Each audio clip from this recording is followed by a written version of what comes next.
Welcome to the Scottish Rite Journal podcast, an audio presentation of the Scottish Rite Journal, brought to you by the Supreme Council of the Scottish Rite, Southern Jurisdiction, Mother Supreme Council of the World.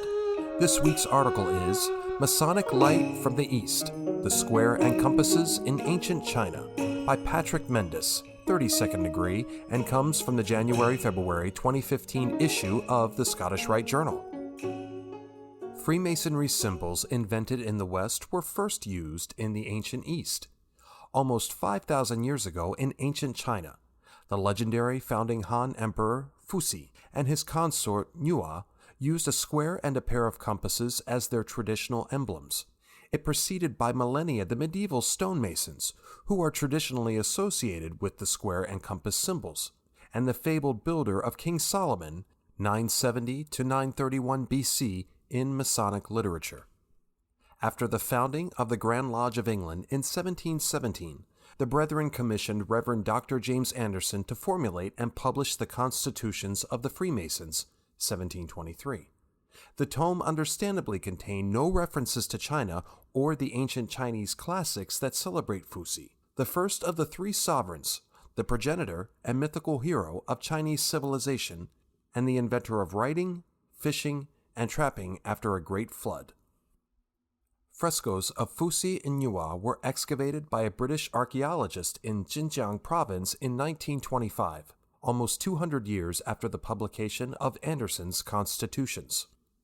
Sir Arl Stein, 1862 to 1943, discovered silk paintings of Fuxi with Nua facing each other and explained that the emperor holds in his uplifted hand a mason's square and two other objects not recognizable, but perhaps plummet and lines. Nua holds in her right lifted hand a pair of compasses. Over the ensuing millennia, Chinese philosophers, like Confucius and Mencius, have employed these ancient insignias to codify a system of morality and ethics in personal behavior and imperial governance. For the Chinese, the compass symbolizes the great circle of heaven. The square represents the earth. The marriage of two intertwined serpentine bodies signifies the union of man and woman, heaven and earth, and yin and yang. For millennia, the Chinese used these two symbols in their currency, encircling the square in the middle of the coins, until Imperial China became a republic in 1911. The genesis of the Chinese origin narrative entails an all-encompassing notion of unity in duality. For me, as a Freemason, the symbols represent the spiritual aspirations, the compass that triumph over human passions, the square to guide their moral and ethical behavior, as well as the corresponding balance between earth, female or yin, and heaven, male or yang, to find harmony in the universe. Considering their source is both the East and the West, these tools, square, compass, plumb, and line, were employed as didactic symbols in moral education to make a good person a better human being. This has perennially been a Confucian conviction. Subjected to this historical analysis and the archaeological finding, the threads of Masonic knowledge seem to have originated in parallel in China. It then begs a question. Why did the eclectic assortment of serious Masonic writers overlook a significant portion of the Chinese history that has a close association with the world's largest and oldest fraternity? Western understanding of Asian antiquity and Confucian philosophy was limited until Jesuit priests, including Matteo Ricci, Adam Shaw, and Ferdinand Verbiest, arrived in China and translated the Chinese classics into European languages. In 1880, Cambridge sinologist Professor Herbert Giles, a former British diplomat in China and a Freemason, confirmed the similarity of ancient Chinese and Masonic symbolism at the Ionic Lodge of Amoy, now known as Xiamen in Fujian Province. He told the Ionic Brethren, "From time immemorial, we find the square and compasses used by Chinese writers, either together or separately, to symbolize precisely the same phases of moral conduct as in our own system of fraternity." The 18th century Masonic pioneers in Europe were intellectually constrained by prevailing political and religious boundaries. With the Enlightenment ideas and ideals, the evolving fraternity had only incorporated a number of Christian allegories, ancient wisdom traditions, and Galileo's scientific cosmology in the Masonic body of knowledge and rituals. When Freemasonry began to take root in colonial America, however, there was greater awareness of the Chinese civilization and its classic literature. Masonic founding fathers, like Benjamin Franklin, Paul Revere, George Washington, and others, believed in the great architect of the universe as the supreme power, which they often referred as Creator, the Almighty, or God. Thomas Jefferson, James, and other authors use these terms in the Declaration of Independence and other founding documents. Great Architect is another name for nature's God, the omnipotent, omnipresent, and omniscient creator of all that is. Franklin, a promoter of Chinese moral philosophy, wrote that the Chinese are regarded as an ancient and highly civilized nation from which Americans might learn in the formation of their own civilization. The wisest and oldest of the founding generation also explained to his readers of the Pennsylvania Gazette, 1737, what Confucius proposed to the princes about moral governance and to use this Confucian model for a happy and flourishing empire in colonial America. In his Morals and Dogma, Albert Pike, 33rd degree, wrote that nature's God is the supreme Lord or being, as found in the old Chinese creed, and is the principle of everything that exists, and the father of all living. This former brigadier general of the Civil War concluded that he is eternal, immovable, and independent. His power knows no bounds. His sight equally comprehends the past, the present, and the future, and penetrates even to the inmost recesses of the heart. Heaven and earth are under his government. All events, all revolutions are the consequences of his dispensation and will. Like the Chinese, all Freemasons, including Franklin, Revere, and Washington, acknowledge the existence of an omnipotent deity. Directly referring to the Chinese philosopher, Pike inscribed, Confucius forbade making images or representations of the deity. He attached no idea of personality to him, but considered him as a power or principle pervading all nature. Thus, the Chinese designated the divinity by the name of the divine reason. Pike applied these into American Freemasonry.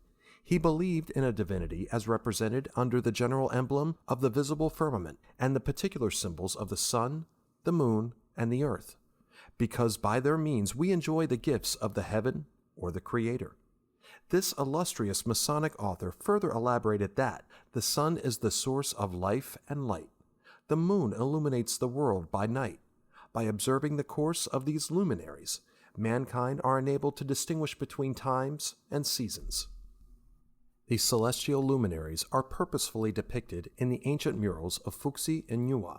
Archaeologist Sir Stein described that between heads of Fuxi and Yue is the sun disk, white with red spokes and outlined in red.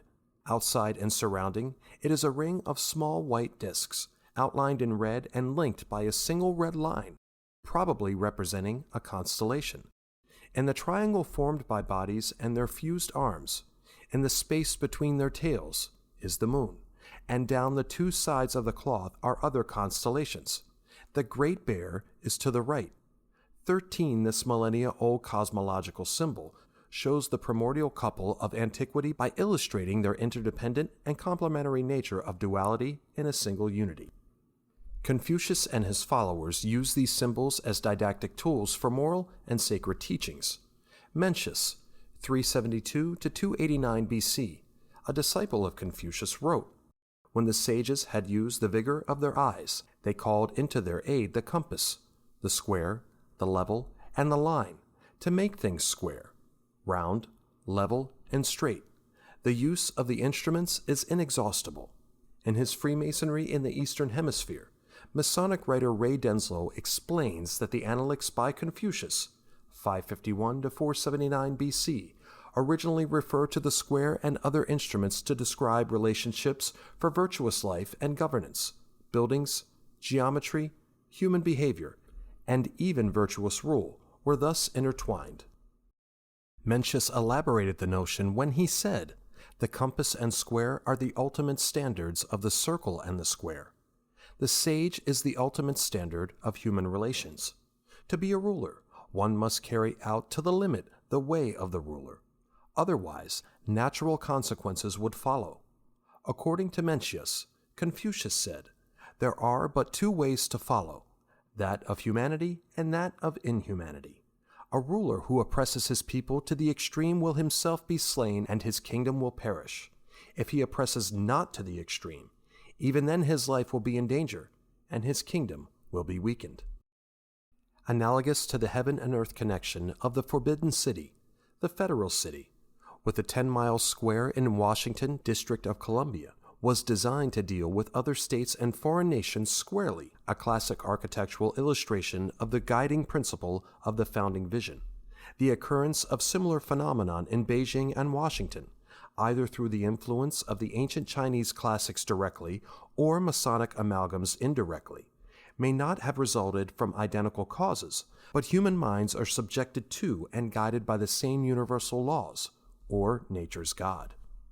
For the cathedral builders in Europe or the nation builders in America, Freemasonry provided them a beautiful system of moral philosophy with a combination of Christian allegories and independently developed ancient Chinese symbols for ethical governance and personal behavior.